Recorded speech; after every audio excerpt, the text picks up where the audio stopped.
लड़ रहा हूं इन लोगों से, एलजी से अकेला लड़ रहा हूं, बीजेपी वालों से अकेला लड़ रहा हूं, इन 7 सांसदों से अकेला लड़ रहा हूं, केंद्र सरकार से अकेला लड़ रहा हूं। आप मेरे को बेटा मानते हो, आपने मेरे को बेटा बोला है। अगर आपने मेरे को बेटा बोला है तो अपने बेटे को अकेला तो नहीं छोड़ोगे इस तरह। आज मैं आप लोगों से निवेदन कर रहा हूं, अपील कर रहा हूं कि अपने बेटे को मजबूत करो। आपने मेरे को 70 में से एक बार 67 सीट दी, मेरे को मजबूत किया। दूसरी बात, 70 में से 62 सीट दी, मेरे हाथ मजबूत किए विधानसभा के अंदर। मैं बड़ा शुक्रगुजार हूं।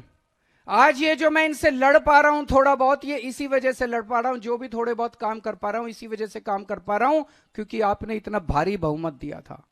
अगर आपने 70 में से 40 सीट दी होती, ये बीजेपी वाले सरकार तोड़ देते, गिरा देते, खरीद लेते, डरा देते मेरे एमएलए को। ये तो आपकी दुआ है, आपकी कृपा है, आपका आशीर्वाद है, आपका प्यार है कि आपने 70 में से 62 सीट दी। इसी तरह से जैसे आपने विधानसभा में मेरे हाथ मजबूत किए, अब संसद में मेरे हाथ मजबूत कर दो। संसद में मेरे को 7 एमपी दे दो, जो इंडिया गठबंधन के हैं 7 एमपी दे दो। ये 7 एमपी मेरे 7 बड़े बड़े हाथ बन के काम करेंगे। अगली बार एलजी काम रोकेगा, ये 7 काम करा के लाएंगे। अगली बार अगर केंद्र सरकार काम रोकेगी, ये 7 काम रोक के काम करवा के लाएंगे। अगली बार संसद के अंदर आपके हक मारे जाएंगे, ये 7 एमपी संसद में उठ के आपकी आवाज बनेंगे।